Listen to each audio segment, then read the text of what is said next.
अस्सलाम वालेकुम Pakistan and good morning Pakistan. कैसे हैं आप लोग? और हमेशा की तरह देती हूँ दुआ, खुश रहें, आबाद रहें, अपनों के साथ रहें, एक दूसरे का ख्याल रखें और ख़ास तौर पे अपने वालिदैन का, जो अल्लाह पाक का बहुत ही कीमती तोहफ़ा। इस दुआ के साथ मैं अपने morning show good morning with सभी का आगाज़ करती हूँ। मेरे रब ने हमारे लिए हमारे 5 अरकान हैं और जब हम सब उस पर अदायगी करते हैं तो एक मुसलमान होने का सबूत देते हैं। नमाज, रोज़ा, हज, ज़कात, तौहीद, कलमा हमारा एक है कि ज़ाहिर बात है ला इलाहा इल्लल्लाह मुहम्मद रसूलुल्लाह वहदहू ला शरीक लहू, और हम उसकी इबादत करते हैं। और जितने भी पैगम्बर आए, अम्बिया आए, बुज़ुर्गान दीन आए, सब ने अल्लाह से दुआ की, खैर की दुआ की और सब आजमाइशों से भी गुज़रे। ये ज़िंदगी का एक मेरे रब ने साइकिल चलाना था कि हमें दुनिया में भेज के इंसानियत का एक ऐसा पैगाम हमारे पैगम्बरान दीन लेकर आए, बुज़ुर्गान दीन लेकर आए, अम्बिया इकराम, असहाबा इकराम के ज़रिए हम तक पहुँचा कि हम एक दूसरे के अंदर, हमारे अंदर इंसानियत का जो पैगाम है, मोहब्बत का पैगाम है, वो हमें एक दूसरे के लिए ख़याल क्या है और दीन और दुनिया एक साथ रखने का है। ऐसा नहीं है कि लोग सिर्फ दीन की तरफ चले जाएं और एक दुनिया की तरफ चले जाएं, ऐसा नहीं है। लेकिन फिर अल्लाह ने मुकर्रर किया कि अच्छे काम के अमाल आपको ये इनाम मिलेंगे और बुरे करेंगे तो ये अंजाम होगा। और आप यकीन करें, दुनिया में भी बहुत सारे बड़े बड़े मैं कहूँगी पैगम्बरों ने बहुत सारी आजमाइशें देखी हैं। और कभी कभी ये भी मैं बताऊं कि पहली दुनिया में आदम अलैहिस्सलाम का वजूद हुआ और ग़लती जब उन्होंने की तो उसकी सज़ा भी, देखा जाए तो हम कहें ना कि अल्लाह पाक ने उनको सबसे पहले पैदा फरमाया और उनको इतना ऊंचा मकाम दिया, लेकिन जब उन्होंने गलती की तो उसकी सज़ा भी बीबी हवा और हज़रत आदम अलैहिस्सलाम ने उनको मिली और वो जुदाई की सूरत में मिली। फिर उन्होंने अल्लाह से क्या की? दुआ की। और दुआ हमारी ज़िंदगी में बहुत ज़्यादा मैं कहूँगी अहम है और हमारी ज़िंदगी बदल देती है। लेकिन हम खैर की दुआ करें और अभी भी हमें बहुत ज़रूरत है एक दूसरे के लिए दुआ मांगने की। और ये पैगाम था बेसिकली जो मैं बात कहना चाहती हूँ कि दुआएं करनी चाहिए। और अभी हमें, अगर हम किसी के लिए कुछ नहीं कर सकते, कम से कम दुआ तो कर सकते हैं कि इस वक्त जो कोहराम मचा हुआ है दुनिया में, क्योंकि कई सालों से, तो क्योंकि हम पड़ोसी ममालिक हैं इंडिया के और कश्मीर बीच में है और कश्मीर हम कहते हैं बनेगा पाकिस्तान, लेकिन बेसिकली कश्मीर हम चाहते हैं कश्मीर एक मुल्क बन जाए ताकि उनको भी आज़ादी हासिल हो। कई सालों से, 70 से ज़्यादा साल हो गए हैं, वो अभी भी जद्दोजहद लेकिन वो चल रही है और अभी तक उनको आज़ादी नहीं मिली। इसराइल और फ़लस्तीन का आप देख लें, फ़लस्तीन के ऊपर कितना जुल्म हो रहा है कि आप अगर मैं यकीन करें, भी कुछ तस्वीर देख रही थी सिर्फ तो मेरी तबीयत ख़राब होना शुरू हो गई थी। एक बंदे का जाहिर सी बात एक एहसास है और फीलिंग आती है। बहुत सारे लोग इस वक्त प्रोटेस्ट कर रहे हैं, लेकिन अक़वाम मुत्तहिदा या बड़े बड़े जो लोग हैं इस वक्त, मैं ये कहूँगी, मैं ज़्यादा अल्फाज नहीं अदा करना चाहूँगी, लेकिन बेसिकली अब ये उन्होंने देखना है कि ये मुनसिफ़, इस वक्त ये मुनसफ़ीन में वो लोग क्या किरदार निभा रहे हैं। क्योंकि बच्चे, बूढ़े, जवान सब इस वक्त, जाहिर बात है जब एटम बम गिराए जाते हैं तो कौन सी ज़िंदगी का वजूद होता है? पॉसिबल ही नहीं है। तो आप समझ लें वो ज़िंदगी की बहुत सारी जो बहुत और पीछे चले गए हैं। अभी तो डिसाइड होना है कि होना क्या है।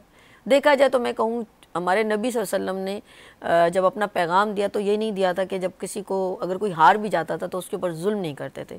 लेकिन अब जब इंसान अपनी हदों से पार हो जाए और इंसानियत से पार हो जाए तो ना उसको मज़हब नज़र आता है, ना उसको ज़बान, ना उसको बच्चा, ना बूढ़ा, वो फिर कहता है कि बस मैंने मार देना है। तो अब यहाँ पर एक बहुत बुरी, देखा जाए तो आगे मैं कहूँगी कि तीसरी वर्ल्ड वॉर ऐसे लग रही है कि अगर ये नहीं रुकी तो हम सब उसकी लपेट में आएंगे। आज हम तमाशा बन के देख रहे हैं, कल हमारा लोग तमाशा देख रहे होंगे अगर हमने आवाज़ बुलंद ना की। तो मैं कश्मीर के साथ हूँ, फ़लस्तीन के साथ हूँ और जाहिर सी बात है हर बंदा अपना, मैं अपने एहतरामन उनके साथ हूँ और योम सिहा कहूँगी या मैं कहूँगी मैं हमेशा उनके साथ हूँ। और मैं एक एहतरामन उनके लिए मैंने अपने बाजू पर एक काली पट्टी बांधी और एहसास कि ये यौम स्याह है कि कश्मीर के साथ कब इंसाफ होगा और फ़लस्तीन के साथ कब इंसाफ होगा।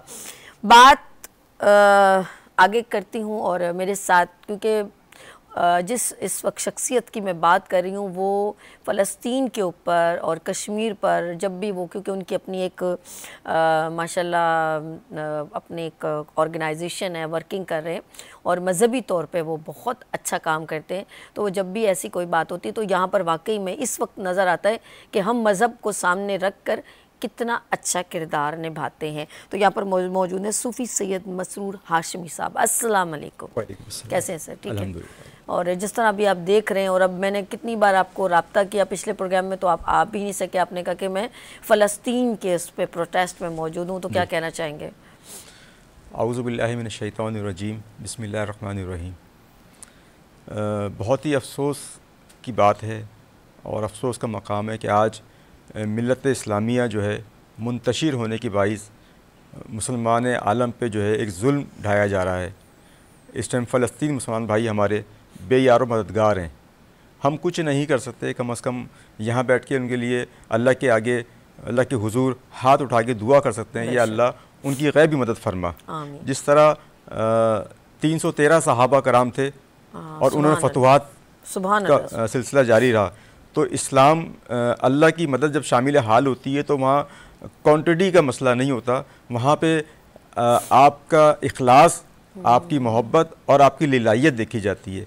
जब आप अल्लाह के दीन की सरबुलंदी के लिए आप कुफ़ार बरसर पैकार होते हैं, सिर्फ दीन की सरबुलंदी के लिए, अपने ज़ाती मफादात के लिए नहीं, तो अल्लाह की मदद आपके शामिल हाल होती है और फिर फ़तह नुसरत जो है आपकी क़दम चूमती है। तो मेरी इस टाइम गुजारिश है कि तमाम आलम इस्लाम के मुसलमान कश्मीर, फ़लस्तीन और जहाँ कहीं भी मुसलमान आलम पे जुल्म ढाया जा रहा है उसके लिए आवाज़ बुलंद करें। अपने हैसियत में रहते हुए, जाहिर सी बात है हम वहाँ जा नहीं सकते, हम अपनी हैसियत में रहते हुए हम अपना किरदार अदा करें। बेशक, जिस तरह आपने कहा ना कि अल्लाह की मदद है, और हमारे कुरान पाक में ऐसी बहुत सारे मकामात हैं जहाँ हमें एक, मैं कहूँगी कि मौजज़ात देखे अबाबील की सूरत में, सूरह फ़ील की सूरत में। हमने नूह अलैहिस्सलाम की किश्ती को जो है वो तैरते देखा, और ये सारे वो हैं जब मेरे अल्लाह की मदद आन पहुँचती है और जो है कुफ़ार को हमेशा निस्तो नाबूद होना ही पड़ता है। और ये तमाम हक़ व बातिल की बात है, और हक़ पर जो एक मैं कहूँगी मज़हब पर जो हक़ पर रहेगा वो हमेशा कामयाब होगा इंशाअल्लाह ताला। और मैं एक और आप, क्योंकि अभी जैसे ही तशरीफ़ लेकर आए हैं मसूद साहब, तो मैं सबसे पहले मैं कहूँगी कि हज़रत 11वीं शरीफ की बात हो रही है, तो मैं कहूँगी 11वीं शरीफ के सदक़े में अल्लाह पाक तमाम मुसलमानों पर रहम फरमाए, और ख़ास तौर पे मैं दुआ करूँगी कि फ़लस्तीन के ऊपर जो जुल्म हो रहा है अल्लाह पाक अपने रहम करम फरमाए, और अल्लाह पाक उन सब की तमाम की मुश्किलात हल फरमाए, और तमाम जहाँ जहाँ पर जो निजी जंगें हो रही हैं, जहाँ पर जुल्म हो रहा है, अल्लाह पाक 11वीं शरीफ के सदक़े में अल्लाह पाक हम सब पर रहम फरमाए। आमीन सुम आमीन। घर में नज़र न्याज के भी एहतमाम किए जाते हैं, और यकीन करें इससे ना सिर्फ हम घर में जो हम लोग मिलाद करते हैं या कुरान पाक की घर में तिलावत करते हैं, बरक़ात नाजिल होती हैं। मैं चाहूँगी ज़रा मसरूर साहब इस पर ज़रा रोशनी डालिएगा। अल्हम्दुलिल्लाह आज हुज़ूर गौसे आज़म अलैहिर्रहमा का आज जो है 11वीं शरीफ है, और बड़े धूमधाम से लोग जो है इसको मनाते हैं। और धूमधाम से मुराद ये है कि कोई ढोल ढमक्का नहीं होता, अल्लाह की ज़िक्र की महफ़िल होती है, कुरान ख़वानी का एहतमाम होता है, नात ख़वानी का एहतमाम होता है, ज़िक्र अस्कार होता है, दर्स व बयान का सिलसिला होता है। और इसी तरह घर में जो है, जिस तरह बहन ने कहा कि जो भी इस्तिताअत होती है वो आपके साले सवाब के लिए उसको आगे पेश किया जाता है। तो हमें ये देखना है कि हुज़ूर गौसे आज़म रहमतुल्लाह अलैह कि उनकी तालीमात क्या हैं। आज हम इस दौर में हम बेशक उनके नाम की 11वीं कर रहे हैं जो कि 22 से बरकत है, मगर क्या हम उनकी तालीमात पे भी अमल कर रहे हैं? अभी जैसे फ़लस्तीन की बात की, तो आपने हमेशा अज़मियत का जो है ना, अज़ीमत का रास्ता अख्तियार किया। अभी हम उस तरफ नहीं है, हम जो है उससे दूर भाग रहे हैं। हमें आपकी सीरत को हर अंदाज में देखना चाहिए जो हुज़ूर गौस आज़म रहमतुल्लाह अलैह के मानने वाले हैं। मैं आपके वालिद मोहतरम का एक मुख्तसर वाक़या पेश करूँ जी जी। कि जब माँ बाप ऐसे होते हैं तो फिर औलाद कैसी होती है। एक नौजवान दरिया के किनारे चले जा रहे थे, काफ़ी दिन से जो है वो भूखो प्यास में मुब्तला थे।